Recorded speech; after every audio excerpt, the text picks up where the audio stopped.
Halos walang hinto ang paalala ng mga otoridad sa Santa Ana, Cagayan kagabi na dapat nang lumikas ang kanilang mga residente, lalo na yung mga nakatira sa coastal area.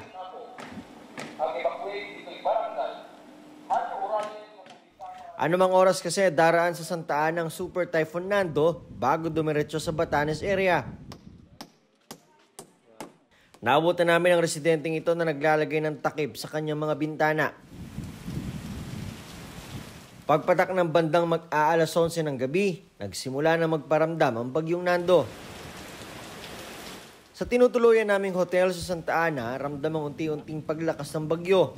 Nagsimula sa mahinang hangin at bahagyang ulan. Hanggang sa sumisipol na ang malakas na hangin. Mas lumakas na rin ang pag-ulan. Ang mga puno tila sumasayaw. Habang papalalim ang gabi, mas lalong lumalakas ang bagyong Nando.